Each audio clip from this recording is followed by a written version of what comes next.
Once again, welcome. Thank you so much for joining us for part 2 of Let's Talk About Energy series. Tonight, we will be discussing energy in your business. And we have a representative here from the Camden Energy Committee tonight who is going to introduce our presenters. So I am going to turn the talk over to Nancy Harmon Jenkins. Thank you so much for being here, Nancy. Thank you, Julia. It's a wonderful occasion, our second in this series. I'm very excited about this.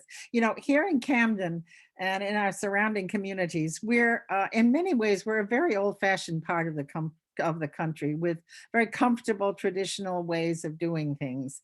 But we're looking now to a future that's increasingly uncertain with global climate change and rising waters, two threats that aren't always easy for us to understand. Now, Camden's economy for a good deal more than 100 years has pretty much relied on two income streams. One is small manufacturing, and boat building is a very fine example of that. And the other is hospitality, as we grew from a small town with a more or less permanent summer community to a community of hotels, motels, B&Bs, Airbnbs, restaurants, bars, snack shops, sports shops, and even a fortune teller, all kinds of ways of responding to the growing business of tourism. So tonight we'll continue our series on energy use and climate change, looking at how to maintain the traditions that have grounded us and how we can pivot to a more sustainable future. Last month, we talked about energy needs for our homes. Now this month, we're looking at our commercial and industrial spaces, how we heat them, and increasingly how we cool them in the summer, as well as all the other ways that we use energy in our enterprises. So to help us figure out this future, to help us look at the options that we have, to help us puzzle out the many ways we can save, we can switch, we can be more renewable, more sustainable, we've asked some of our fellow citizens to talk about what they're doing. First up is going to be Joshua Moore from Lyman-Morse. I always say Joshua Morse from Lyman-Morse, but it's not right. It's Joshua Moore from Lyman-Morse, where he's director of special projects. And Lyman-Morse has some very special projects coming up that I'm sure everyone is going to be interested in. Then it's Sandra Hamilton, who is the owner of Zoot, the coffee house on Elm Street. And now the owner with her husband, Jim, of the old J.C. Curtis building, a historic building next to French and Braun, also on Elm Street, where they're rapidly refurbishing and refinishing, and with the hopes that they're going to be open this summer. Next up after that will be David Dickey, a Camden native from a long line of downtown business owners, going back to Haskell and Corthell, for those of us who are old enough to remember. David is owner of Riverhouse Properties, and he's a strong proponent of solar energy and has been for a long time. Now with him is Alan Robertson of Blue Wave Solar, and he's here to talk about a project they're mounting on David's Blueberry land with the active participation of the University of Maine. You can call it agri-solar, but it's a very interesting way of combining farmland with a solar field so that you don't diminish the farmland, you can still harvest your crops. And finally, last and not at all least, because he's the money man, it's Steve Matteo, Senior Vice President for Commercial Banking at Camden National, and here to tell us about how a local bank views the financing of sustainable projects like these and what he and the bank see as the future of our communities. So I will turn this over to Josh Moore and let you tell us what's happening with Lyman-Morse. Thanks, Josh. All right. Well, thank you, Nancy and Julia. Thank you to the Energy Committee and the Camden Library for putting this on. I know I learned a lot actually at the last session, so hopefully I'll share something that will help folks tonight. First lesson, we'll see if I'm able to share my screen successfully. All right. Is everybody able to see that? Yes, Josh, it looks great. Excellent. All right. Yeah, when Nancy called me and told me she'd like Lyman-Morse to participate if possible in this, and she told me that the theme was energy in your business, I gave that a little thought, and the first thing that came to me is sort of that, at least at Lyman-Morse, and I think at probably a lot of businesses, energy really is the business. Here at Lyman-Morse in Camden, our energy costs actually are the second highest operational expense. So if we take our eyes off of that, we take our eyes off of everything pretty much. Increasingly across the company, but especially in Camden, our upgrades and improvements that we're doing are driven by efficiency, and that's efficiency first and foremost in our operations and how we do marine service projects as well as other projects in Thomaston, but also by energy efficiency, because as I said, that's such a large ticket item, if you will, on our budget line. We've, as you'll see in a second, even making little tiny, what seemed like fairly small changes for a large company have proven to make a pretty significant difference. And but we really need to be thinking long-term about everything we do. Energy is literally the first thing that comes into mind when we start talking about a large project. In Thomaston, I'm going to talk a lot tonight about Camden, but I feel like I have to talk about Thomaston because you kind of can't understand Lyman-Morse without really thinking about Thomaston, because it is the older and more established campus. Just like in Camden, though, every infrastructure project has energy at the first decision-making step, and we are on an annual program of improving all those buildings, because that business got started, that campus got started in 1978. So after 42 years, things are needing a little bit of upgrade at times.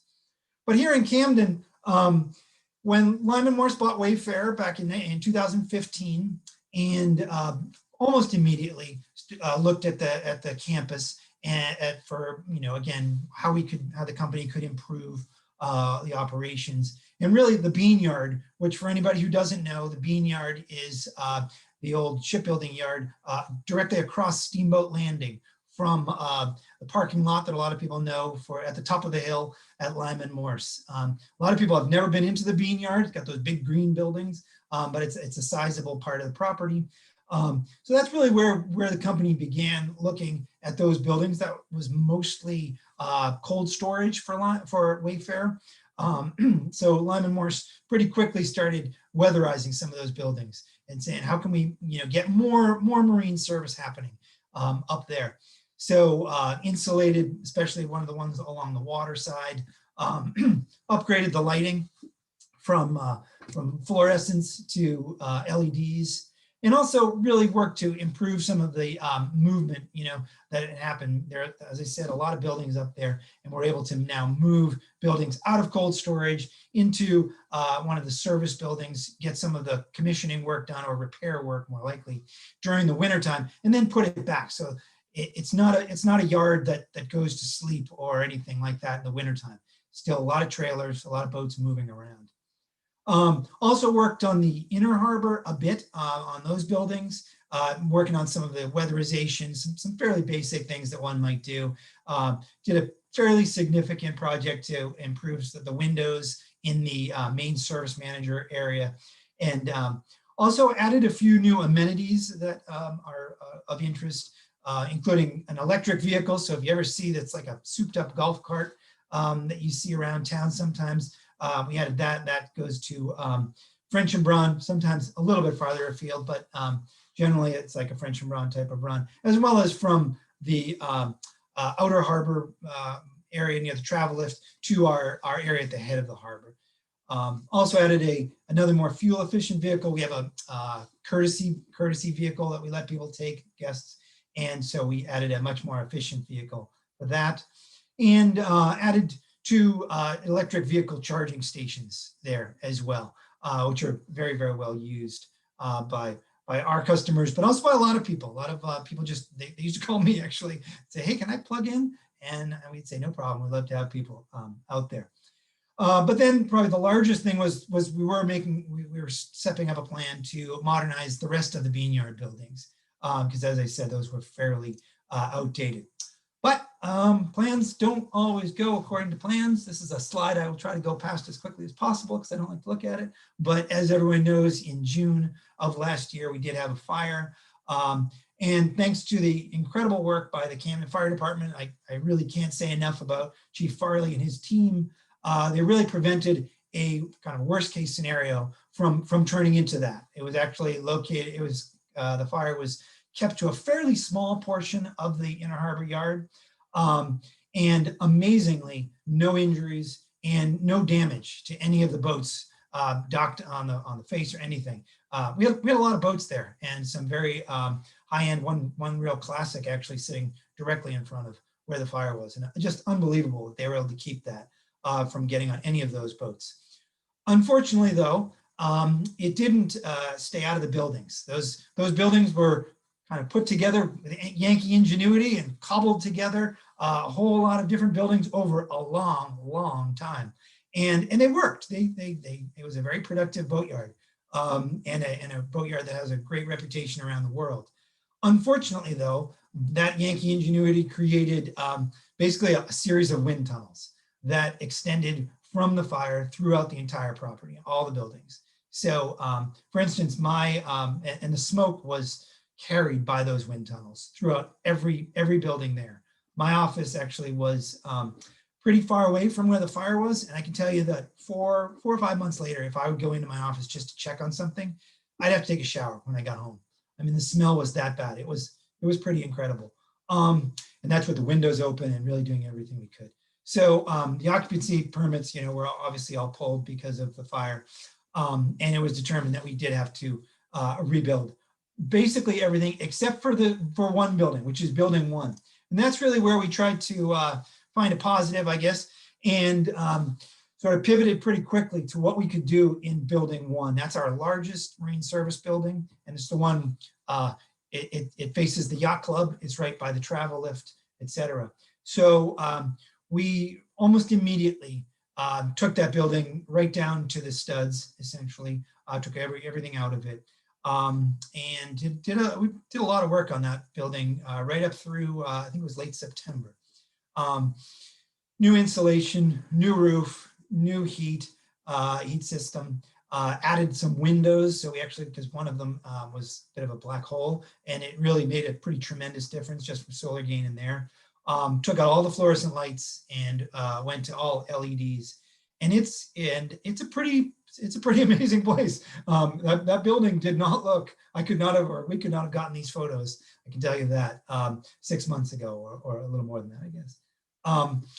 We are not quite done for that building. We do plan to convert the furnace from number 2 heating oil, which is currently firing, to propane. That's something we want to do next winter. And we are looking at the possibility of putting solar panels on the building. We have researched that, but that building actually is limited to, that is at the height restriction. It was actually lowered to meet the height restriction. So we can't currently put solar panels on top of it. In addition, of course, so we're rebuilding and putting in about 33,000 square feet of marine service and mixed use facilities, which will include a brand new rigging shop. We do a lot. Lyman-Morse does a lot of work on sailboats. Sailboats is not a huge market, but Lyman-Morse has definitely a worldwide reputation for the work that we do on sailing vessels, especially. So we're going to have a truly state-of-the-art and modern rigging building. That's the largest building we'll be putting up. But also a completely new carpentry shop, mechanic shop, electronics shop, administration offices. And I think I say here, yes, it's a unified structure, because I talked earlier about efficiency driving a lot of what the decision-making happens at Lyman-Morse. And the old buildings were, as I said, they worked, but where they didn't work was project managers and team members, crew members sometimes they have to go outside to come together and talk about a project. They'd have to go from building to building. It was very inefficient. So this building, though it looks like a series of different buildings, is actually one unified structure.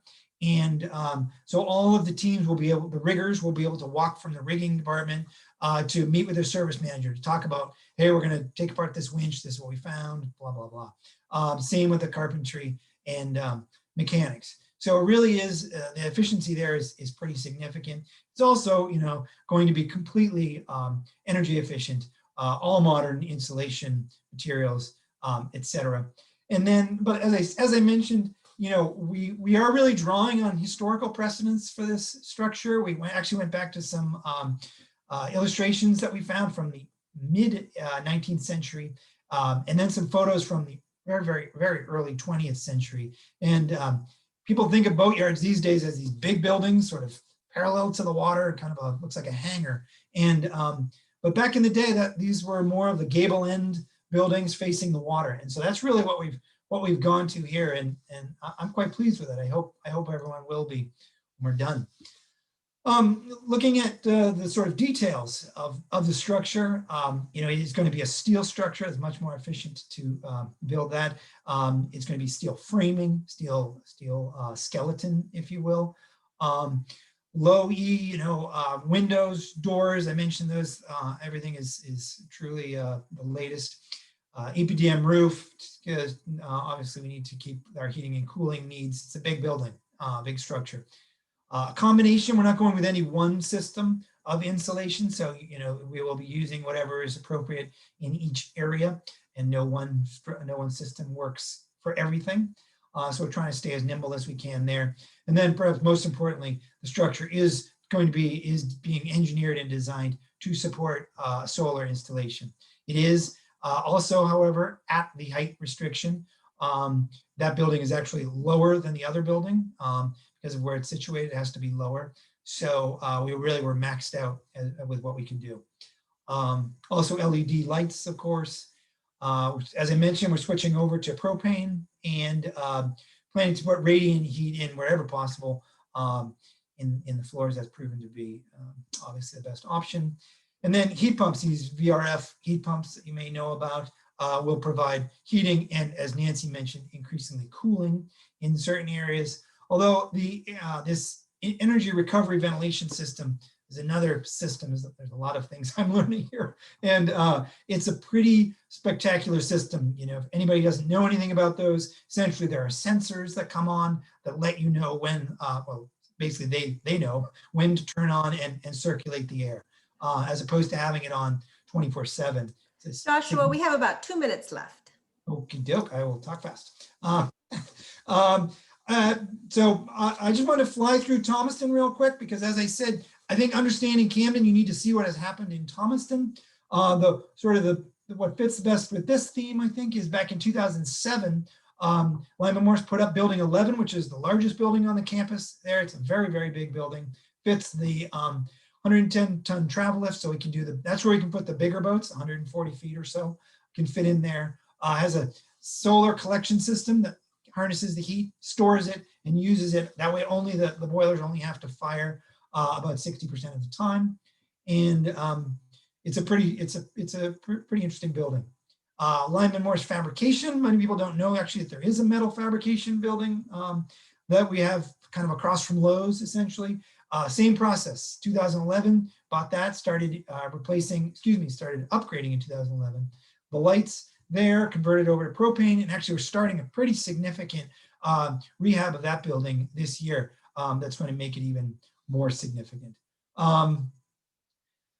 As I said, annual maintenance is everything. We're going to, you know, we go through every building. We have a few left in Thomaston. That's one of my projects, to make sure that we're going there, including we have a wood heater actually, which has to go away, I'm afraid. So we have a new Renai. All right, lastly, just want to wrap up and talk about, you know, as I mentioned, we look at everything at the beginning. So when we're talking about the bean yard, when we're talking about anything, energy is the first discussion that gets going after, you know, operational efficiency, obviously. And we really do focus on how are we going to build the right size. You know, we could build, we have a lot of land. We could build some pretty gargantuan structures, and we're pretty focused on making sure that we don't do that. So building the right size. And as I said, investing. Right now, we don't have the ability to put solar panels on the new buildings. We're confident that the town is I think, going to look at that, and I'm supportive of that, obviously. So we're gonna be focused on that and be ready for that when that happens down the line, because it really does all keep this. You know, I talk about this as a working waterfront project, and it really is. That every single aspect of this ties back to the working waterfront. Including the solar panels, including the distillery, including the restaurants. Everything ties back to keeping the working waterfront going, and that's kind of the decision. Whew. out of breath. That's about all I have. So I will stop sharing. Excellent, Josh. Thank you. It sounds like the project is really incorporating a little bit of everything. So it must be quite the learning experience going It through sure that. is. Okay, so next we're going to hear about another popular project in town. We are going to hear from Sandra Hamilton of Zoot Coffee, who is moving from her little shop to a much larger shop in the old J.C. Curtis building. So Sandra, please take it away and tell us about your project. Hi, everyone. So when my husband and I bought the J.C. Curtis hardware store building, it was the day before Thanksgiving. And we were so thrilled to have this wonderful opportunity to be part of Camden's history and segue the building into being hopefully a viable and relevant part of Camden's future. So besides bringing the coffee shop into the space, which hopefully will give folks a reason to visit every day, like they would go to the hardware store to get supplies and whatnot, now you can come in and get your coffee. A big part of bringing the building into the future was to upgrade everything to get it ready for the next 127 years. So energy-wise, we really wanted to make decisions that would be long-lasting and would, make the building a very, very positive example for other businesses in town, other building owners, the whole shebang. So a lot of the stuff we did was very commonsensical, like Josh mentioned with Lyman-Morse, just changing light bulbs from old school incandescents to LEDs is a huge energy saver, and we did that right away. As a matter of fact, funny story, one of the recessed cans on the first floor had a heat lamp in it, which is definitely not energy efficient, but they're all nice LEDs now, so that'll save some money. Another thing we did was insulate everywhere that didn't have insulation. Since it's a brick building, it retains heat very well, and any heat that was getting lost was going right through the ceiling of this addition that was put in the 1950s. And the ceiling in that area was completely uninsulated. So just putting rock wool insulation in there made such a substantial difference. You could feel it immediately. Another big thing we did was replace the entire storefront from old, outdated windows that were literally letting the rain in every time we had a nor'easter to now it's like a very shiny aluminum shop front with low-E windows that'll keep the heat in and keep the cool in the summer. That was a big part of our project. Thank goodness it's done. And then the last major thing we did was upgrade the heat and cool system from an old furnace that I don't even know how old it was, like 1950s or earlier.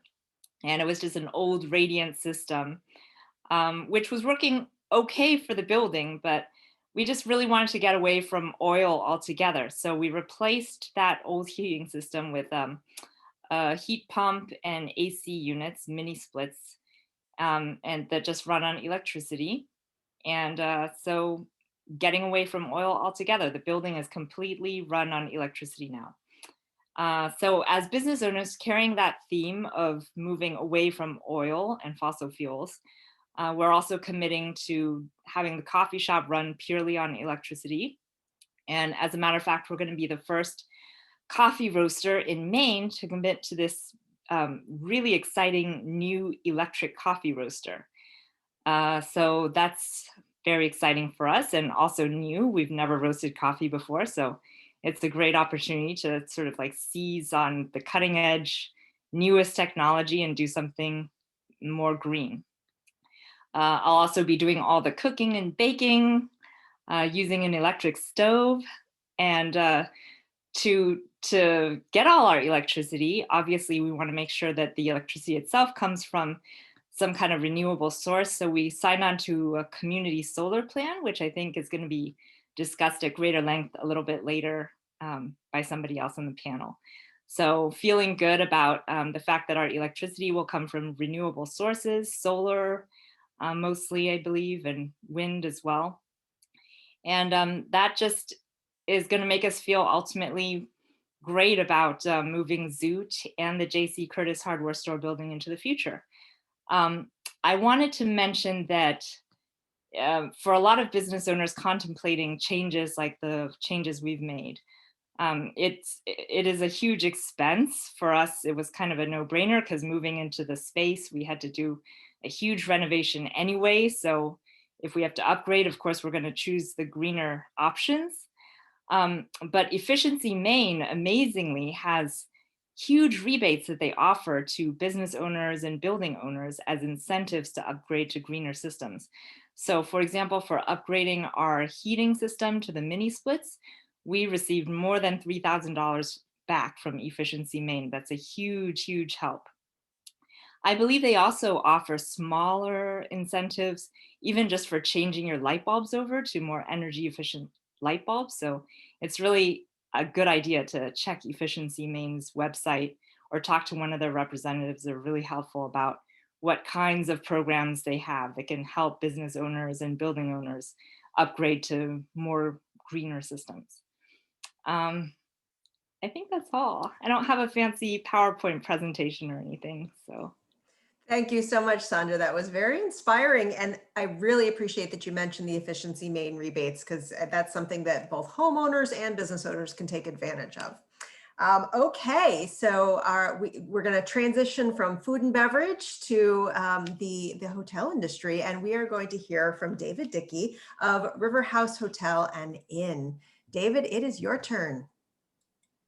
Hi, everybody tonight and everybody out there in TV land.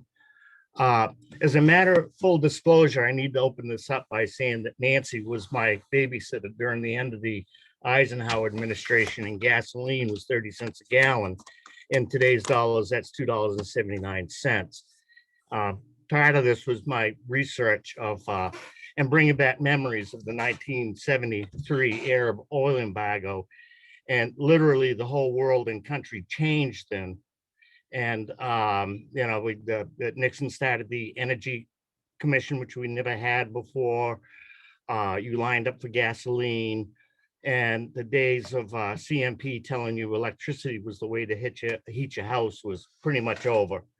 And the explosion of wood stoves in our area in Maine, northern New England, came popular. So the first part of it is about my dad, who was took great concerns. This is our block up to the tall one on both sides. And of course, they're all 1893 buildings. One boiler serviced all the buildings for both heat and domestic water. And he had some guys came and approached him to put a solar system on top of this building here, solar panels, next one over. And it was the old evacuated tube system, all made out of plastic. And the best plastics they had then, and it sufficed for its time. Of course, it's gone now.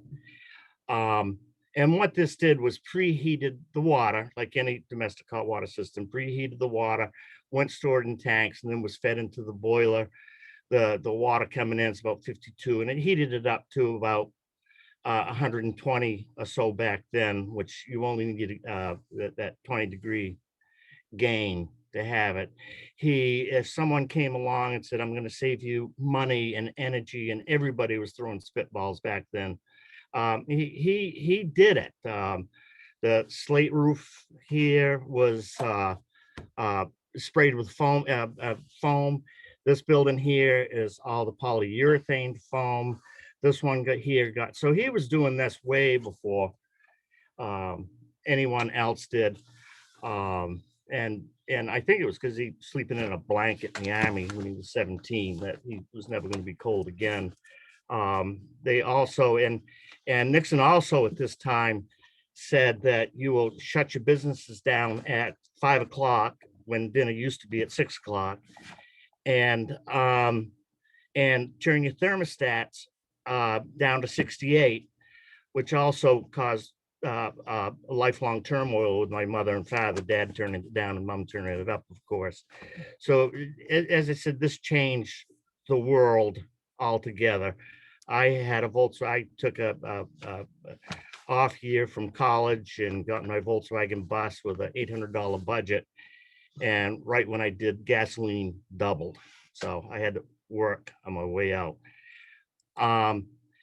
So his influence when we contracted for the hotel, one of the biggest things was energy efficiency. And one of the best things we've done, the best things is the full southern exposure. This winter, the heat was 548,000 BTU boiler was off pretty much all winter long because I have such a solar gain, simply through they were the best windows you could buy, the brick, super insulated, ceiling, and it was over engineered. The boiler since then was by oil. The biggest thing with an oil heater being in the hotel business, when they come in to service it in the middle of the summer and forget to turn one switch on, you don't have any hot water. The problem with oil, it's dirty, it has to be serviced. And I switched to propane several years ago, and it's just may not be as high as BTUs, but I've eliminated service problems, breakdowns.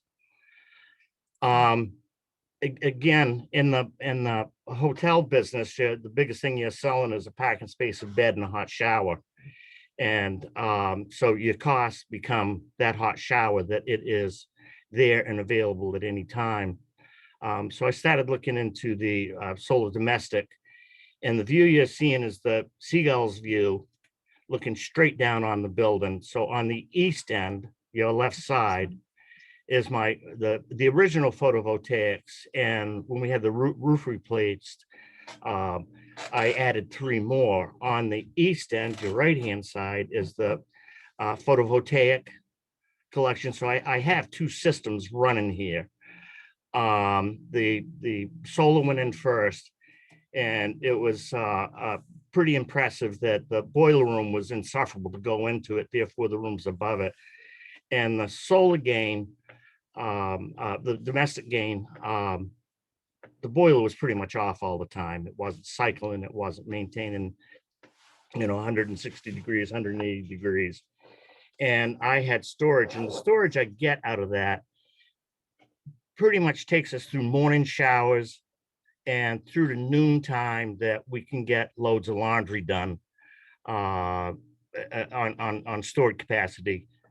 And then after that, the boiler will come up to bring the rest of it into, I'll show you pictures later of the tanks to bring that up to energy. So I was so impressed with the solar domestic. I said, well, let's go look at photovoltaic. Called a couple of properties in Maine, and they were happy with it. So I got a hold of Revision, who has been a great people to work with. And I think this Sunday at Belfast Library, Hans and Jen Albee, you're going to be giving a talk too. If you're interested, then tune into them. And I worked with Bill Barons. It was seamless, great crew, great people. Can't say enough about them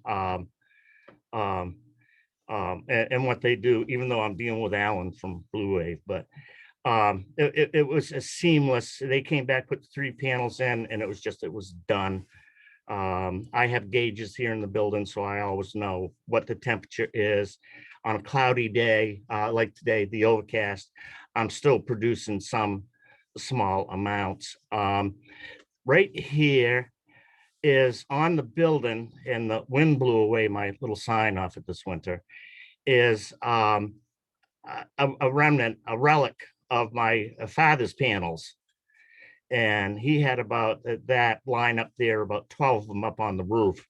And as I said, it was all plastic lines. I made sure Revision, which they do anyway, uses copper lines so it doesn't degrade. But it's just interesting how that worked. And being one of the early ones, as you do a flyby, again, that left there of my building, and it was something I fly drones, and there should be a lot more of these systems in town. You can go on Amazon and buy a solar domestic system, $1,600, tie it in. You can buy, I have light posts in my backyard that they're literally street lights. I go down to Harbor Freight and I buy a flagpole and put them up. And so I've got, you know, this darkness is illuminated all the time. Go to Harbor Freight and I bought their little kits when they're on sale, the 4 panels and the lights. I just kind of obsessed with, I buy the pretty lights and the jars. I'm obsessed with solar. This page here, this is, it was all installed 2009, 2010, upper right, and it's a Sunny Boy system. It's kind of unique. When I want to see what it is, you just go tap it. There's no switch. So this was the other day, the sun was out and the it was 18.41 kilowatts was saved on that day. I do have a app for my phone, but that I can read this, but that was 4 phones ago. On the right, you can see to date, the CO2 saved is 1.3 million or so. And that's just, it's, you can go down, just say, what's it doing? What is it? Down in the middle there, this is, it's a total 800,000 kilowatts. Now this is 2, there's 2, I think we got another picture. This is 2, so this is only 1 you're reading off. So everything you see here, you multiply by 2. Seamless, it just keeps tugging away. Now here, this is the 4 properties, of course, the hotel. As I said, the boiler was shut off all winter long, so the building sits here. I just make sure it doesn't get under 40 degrees and worry about the sprinkler systems freezing up. The extended stays in, it's fairly new building, super insulated, 6-inch walls, lots and lots. And I use what's called the PTA system here, air conditioning system. And I also have propane stoves in there. So if there's a failure, you can use one or the other, or if you just want to lay down in front of the gas fireplace, you can use just that. Very easy to heat that building. 2 walls are at my neighbors, and 1 wall is exposure heats the whole building up on its own. 8 Tannery Lane was a building I acquired a few years ago, completely renovated. Again, put lots of insulation in that, lots of extra, and did the split systems in that. And the split systems have been, I have in my house, I have a couple of split systems, and so far they win. I like them a lot. And pretty much every place I use a Rinnai on-demand hot water, which has been wonderful. The first Rinnai heater that I ever saw was in the 1997 Sears catalog, and I wondered what it was, and then went off, and Butch down at Calat Fuel says, I have one in a box. And I said, has anybody bought one yet? And he said, no. And I bought it and put it in my grandmother's grandparents' modular home, and was immediately sold on. Rinnai talked Weymouth into looking at them. And at the time, what's ironic is Steve Matteo wouldn't have given you money for a house unless you had if you can back me up on this, unless you had a central heat system that they wouldn't finance with just Rinnai heaters. And of course, those systems, we can see what they've done between hot water, baseboard heating, and everything. I'm sold on propane. My fuel dealer wasn't because of the BTU difference, but it comes down to service, and who's gonna, you know, is that guy available at 2 o'clock in the morning that is available. So I'm big on propane. The gardens, this is flip-flopping. This is the gardens I have. The reason I have water is in 1953, when Ken Weymouth built this original building here, he got tired of paying the Camden Rockport Water Company so much money for what they called swamp coolers. And it was just water constantly dripping with air blowing through it. So he drilled a well with Ray McIntosh in 53. While we were excavating for the hotel, we found that 8-inch pipe and resurrected it. And so I have a shallow well pump, and every bit of the water outside is from well water, and it has so much rust in it. I think that's part of the secret. Geothermal, wait till that's really proven, but I should be doing that too. And I've got tanks coming that I'll store the water as we get warmer and when you need more water for watering. And I can send this water from the other side of the footbridge all the way up to the hill to my house. One thing I gotta have, just a little show and tell. I took a tax credit years ago. I was gonna get Maine efficiency, but the paper companies where our toilet paper and paper towel used to come from got dismantled, shipped to China, and all those people of those big money corporate took my tax money, took my credits, cash credits, and left town. So I didn't get any of that. So I chose through the accountant to take the tax credits. And as you can see from the files, that it was every year, hours and hours and hours of work, filling out these forms to satisfy the Department of Treasury. So that was a downside. I don't know what it would be like today. Alan can probably tell you that, but it was a pain in the. David, we'll need to turn it over to Alan pretty quickly. Okay. Yeah, the next thing says, after 2 years of negotiations, with that, it's 2 years or so, back and forth and back and forth. I had some great representation. They were great to work with. The Colin sent me a hand-addressed envelope, which normally would go in the garbage, and I just happened to open up when the price of blueberries went from an $11,000 check to an $800 check. I said, I'll look into this, and they've been a pleasure to deal with. And the biggest thing that I did of dealing with them is you better keep my blueberries or nothing's going to happen. So the miracle of these Blue Wave guys and Alan. Oh, I got a lot more pictures here. You got another minute? Go back to them. Does she? Yeah, go back. Okay. We do need to get to Alan pretty quickly, though. This is a photovoltaic setup right here, different than the other ones. All the toilets I put in these water savers, a gallon. These are the tanks I store water. And these are my usages. As you can see, the generator, because of COVID, I never ever would have known this, but on this column here, you can see what I have a huge contract with Central Maine Power of code generation. I can't sell it. I can't get credits, but this literally comes off my bill through this whole period. So it's been reasonable bill. Over on the left here, August was the only time we were opening. You can see the usage versus the non-usage, the right-hand side. Okay, Alan can go on now. I'm done. I can keep talking for another hour. Thank you, David. That was really great. And you can certainly feel wonderful about that 1.3 million pounds of CO2 times two, you said. That times two, yeah. Yeah, saved from the atmosphere. Thank you so much. Yeah. Okay, we're now going to hear from Alan Robertson, who is working with David Dickey on a project in the blueberry fields that has to do with solar. So Alan, tell us a little bit about that.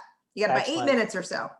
Oh, perfect. That's more than I thought I'd have. So thank you very much, David, for inviting me here to talk about what we're doing together on this project. And thanks, Julia. Thanks, Nancy. Thanks to the Camden Public Library and the Camden Energy Committee for having me as well. So I want to talk about basically three main things. I've got one thing up on the screen here, which I'll walk you through. But actually, it is popped up. Nope, it's not. There it is. Now I've got one thing up on the screen here.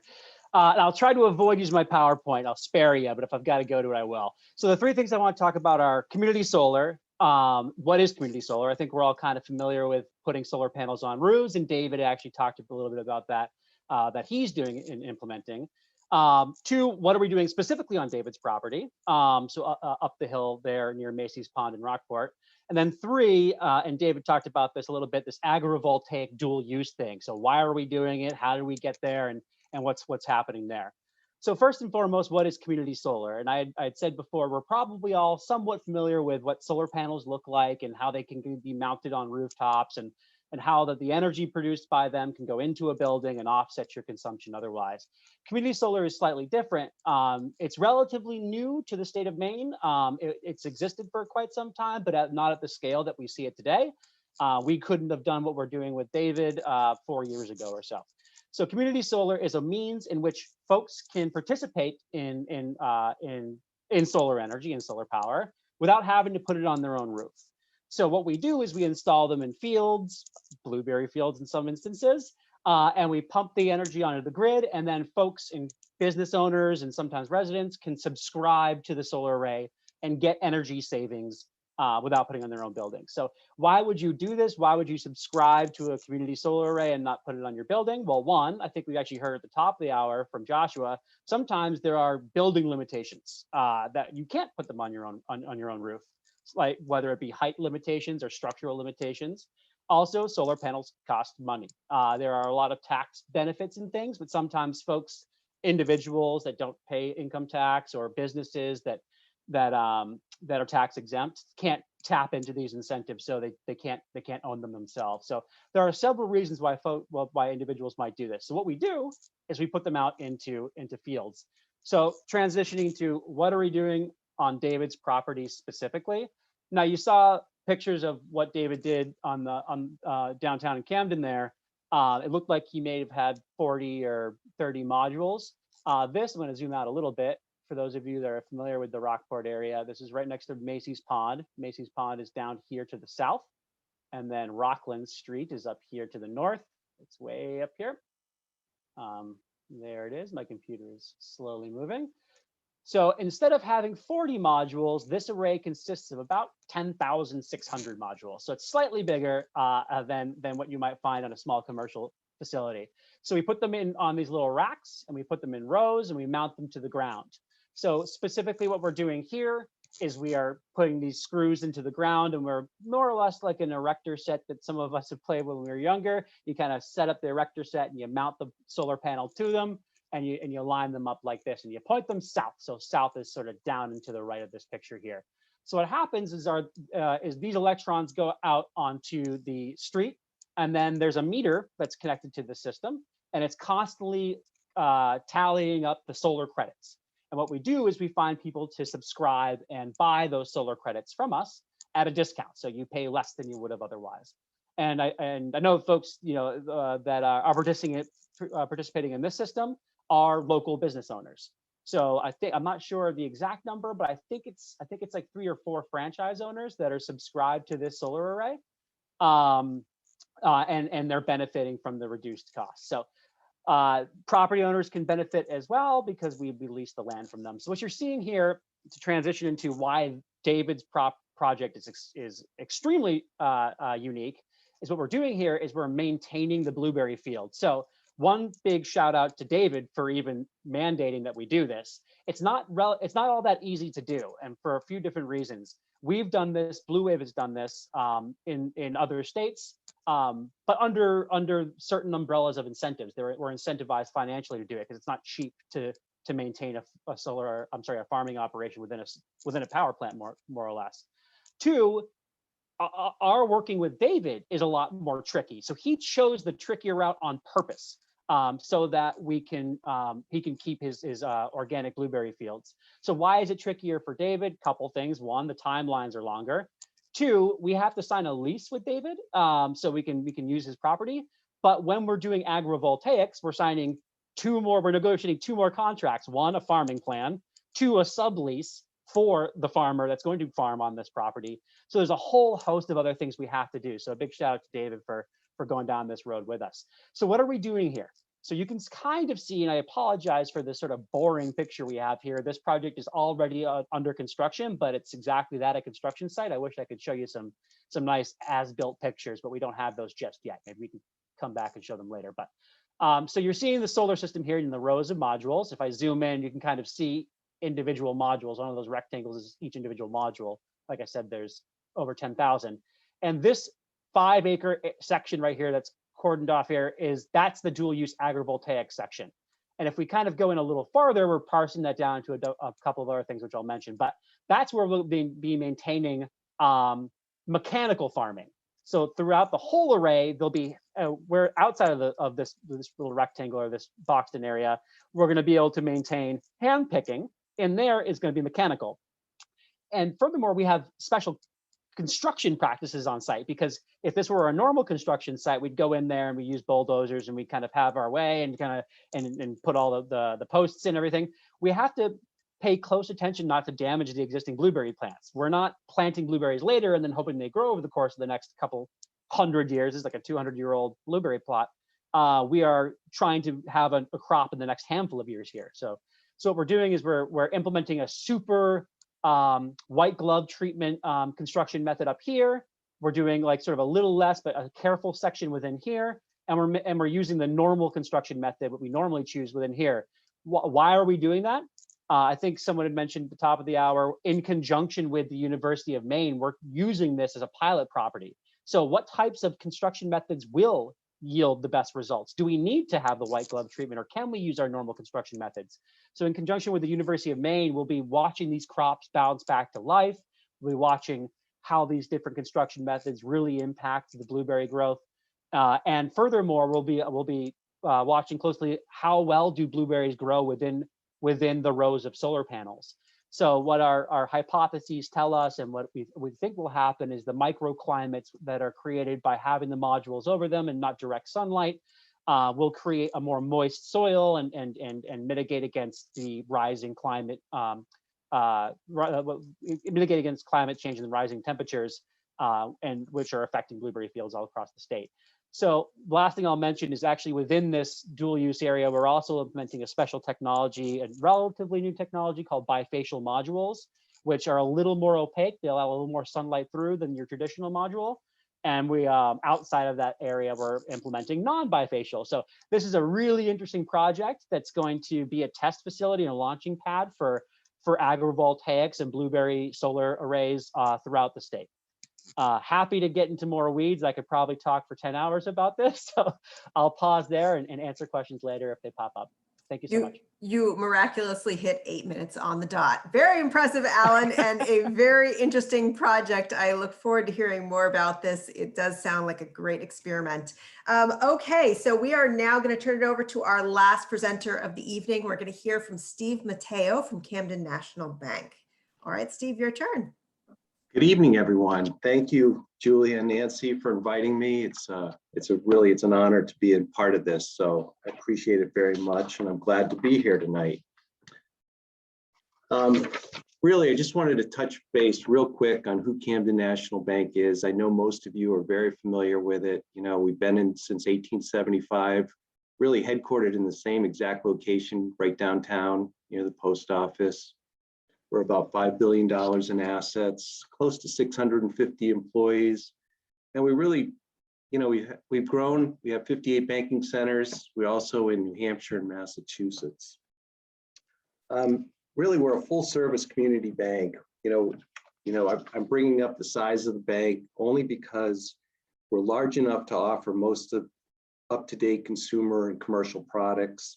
But really, we're still small enough that we can maintain that flexibility and maintain local decisioning right here in the state. We can go up to about $37 million in size of deals, so we can do some fairly large, complex things, which we have done in the past. Can't name customers, but we've done some wind farms and some large solar projects around the state and in northern New England.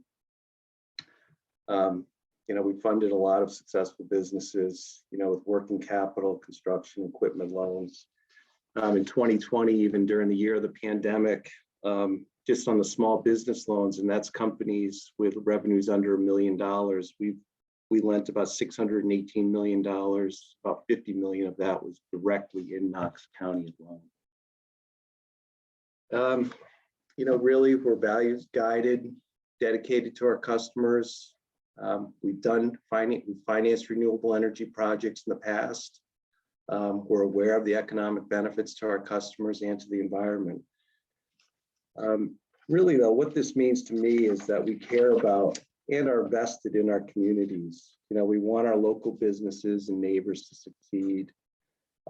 We donate time and money to a lot of organizations really across the state. I think we donated or really, yeah, it's about 17,000 hours our employees volunteered just in 2020 alone. And we're also really, I guess, personally, you know, we're invested and interested in preserving Maine's brand. You know, all of us are indirectly or directly, you know, benefit from the forest, the water, the clean environment. and why people come up here. And, this is a great thing that all of the previous presenters are saying to the bank or to the community, they're making an investment in Maine. So it's nice that way.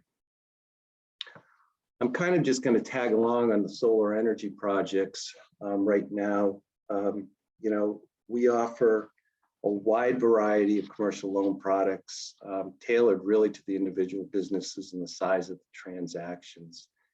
This could be said for all different types of projects. Just getting into it, typical financing terms, for solar panels to a property, it's really about up to 80% of the project cost. Term of the loan is really tailored to the individual, depending upon whether they want to, extend it over the useful life of the equipment. Interest rates, on commercial loans, we don't have fixed rate periods past 10 years. They convert to a variable interest rate.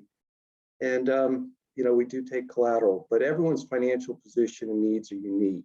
And what's nice about working with local people, I live in Camden as well.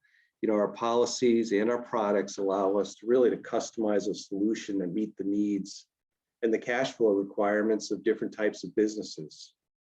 The limitation again is really 25-year amortization schedule or the useful life of the equipment. Now we would look towards the experts to tell us, how long these projects can last.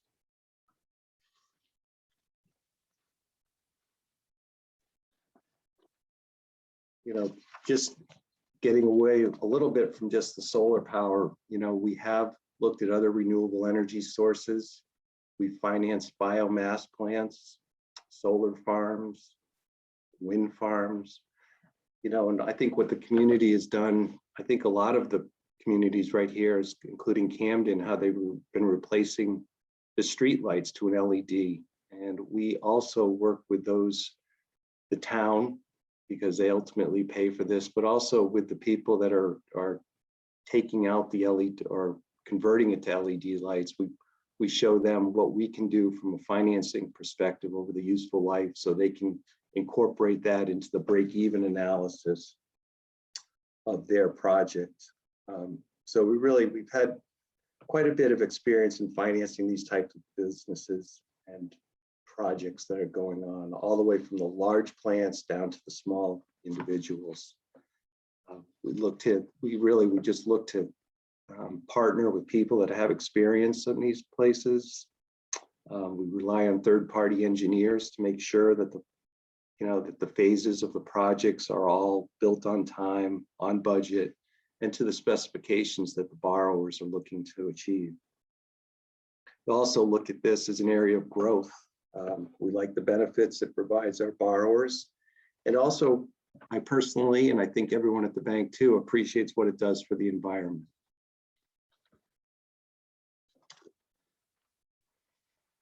The way we look at it, again, it's coming from a community bank.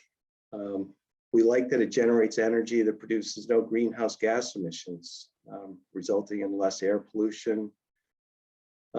And this protects the health of the Maine forests, the waterways, the wildlife, and ultimately the people. And again, I bring that back to the Maine brand. We really want to rely on that. We all rely on it directly or indirectly. We'd like the lower operating expenses, as well as what David was saying about maintenance costs are a lot lower on these businesses, on these systems, reducing the cash flow needs. And one of the things that I kind of put in here, and it's my position, but I may be wrong, it increases the property values. I did a little research on this. I think that when an operating expenses are lower on a commercial property, I would assume that savings directly goes to the bottom line and the net operating income, and that the appraisers will look at that, cap that NOI, and result in a higher value. I think what's happening though is it's still a little bit too new, and there's a lot of upfront expenses going into this. I do know on the consumer side that it isn't appraising out up front. So the capital outlays are a little bit tough, but I still think that we're just new to this and it's growing. And, we'll see what happens in the future as projects turn over.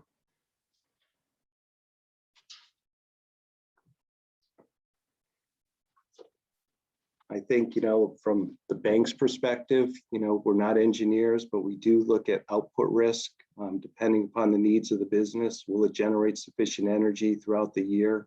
The actual versus projected. I've talked about the capital outlay up front can be high, so we need to understand the break-even analysis on these from a bank's perspective. And I think there's also geographic limitations. It's not conducive to all sites, talking about solar and wind, seeing where that goes. I do want to talk, though, about one of the things that came up in the last presentation, as well as David kind of mentioned it.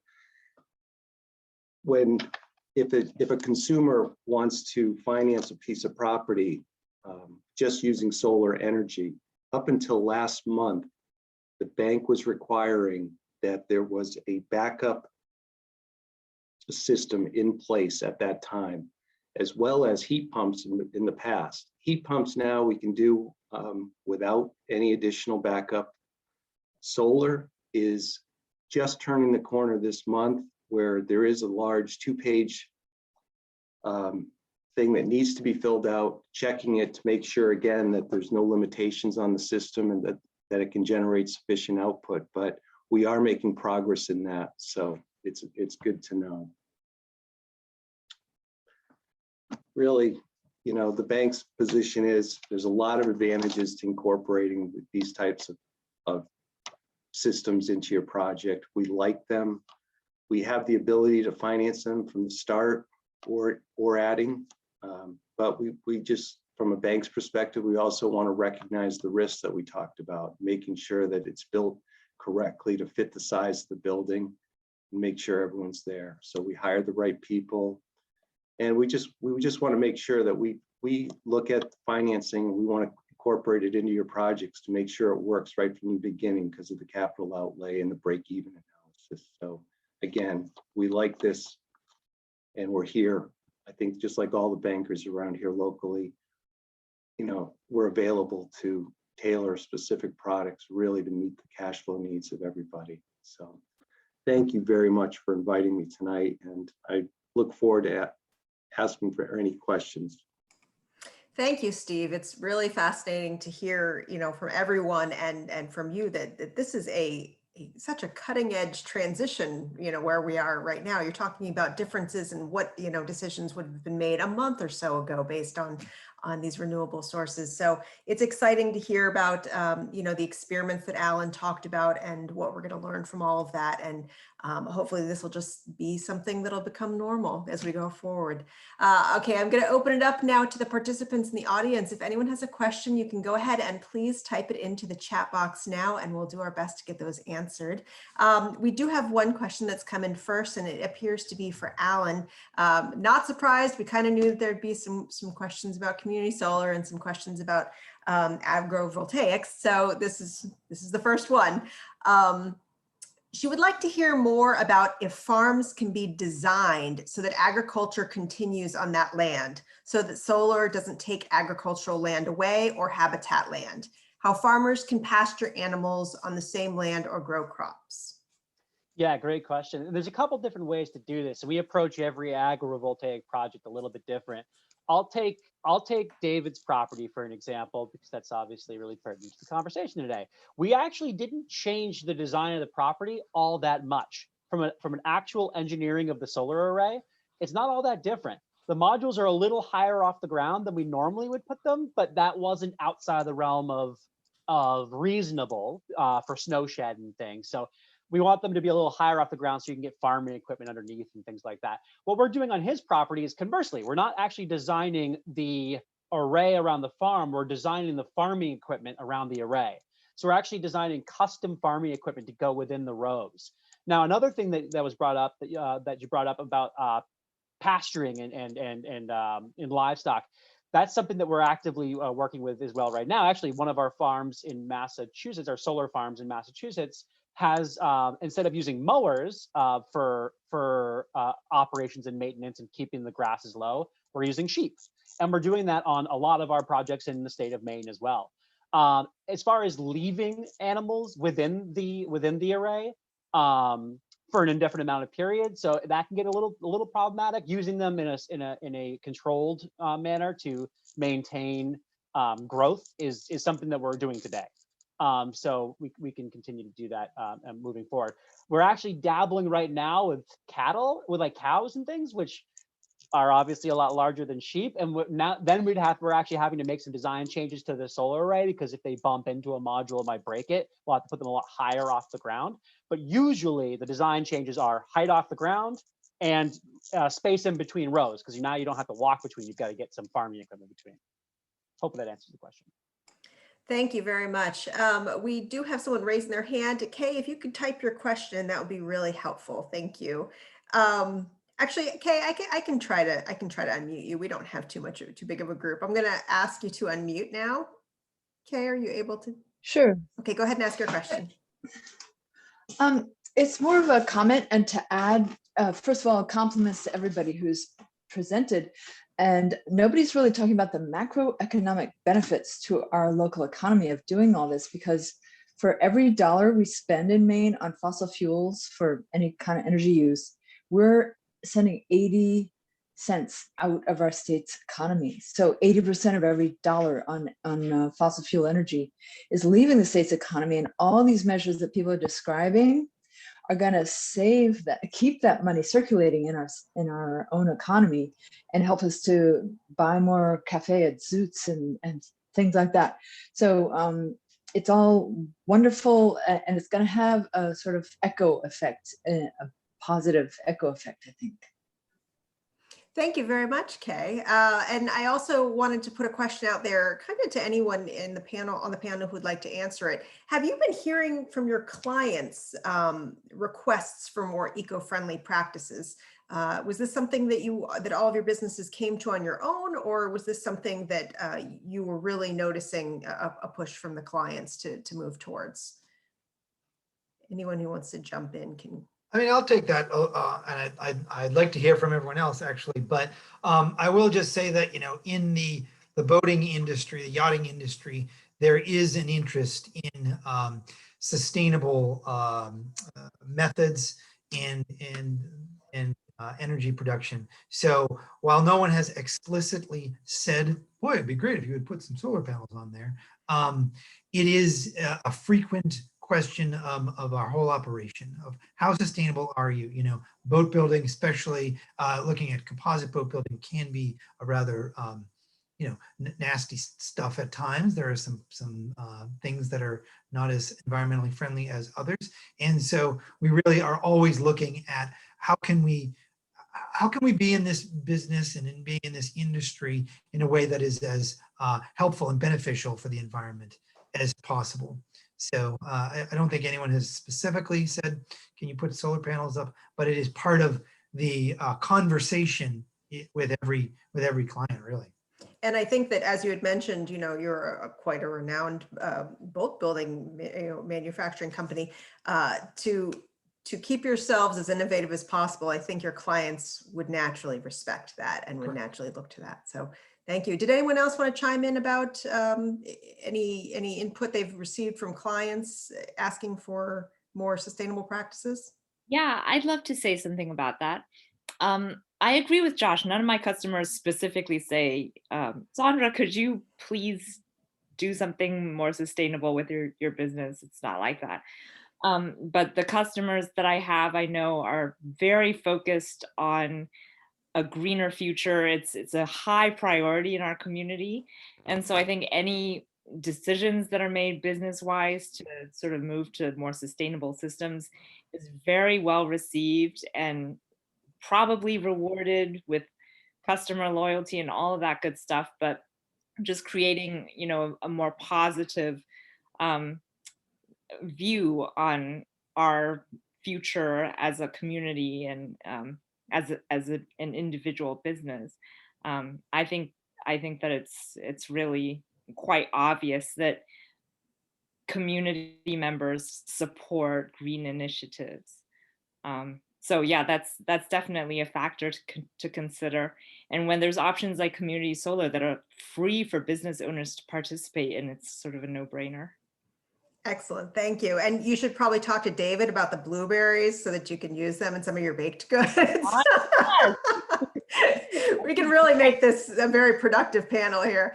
Okay, I do want to wrap up a little bit, but before we end, I want to offer Nancy an opportunity to discuss what will be happening at our next talk, because we are doing this energy series on the first Thursdays of the month through June, and we have another one coming up in May. So Nancy, did you want to jump in about that?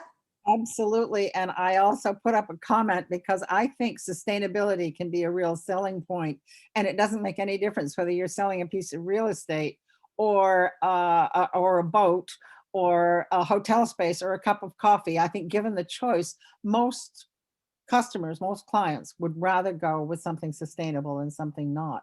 So that's just my little brief in there. But coming up in May 4th, we're going to be talking about the town of Camden and the kind of energy, the kind of climate mitigation and energy alternatives that the town is facing. You know, the town of Camden owns a great deal of property. Most people aren't even aware of that. We know that they own the Opera House, and most people don't even know that the town owns the Snow Bowl. But beyond the Opera House and the Snow Bowl, there are a number of properties that the town owns. There are another number of enterprises the town is involved in, everything from the big snow plows to what's going on right now, the street sweepers that we see out cleaning up the winter's clutter. And all of that can be affected by energy savings. So our town manager, Audra Kaler, is going to be joining the panel on May 4th. And we're also going to hear from Ken Rose, who is retired now, but he was largely responsible for the construction of the new middle school, which is a very, very interesting project.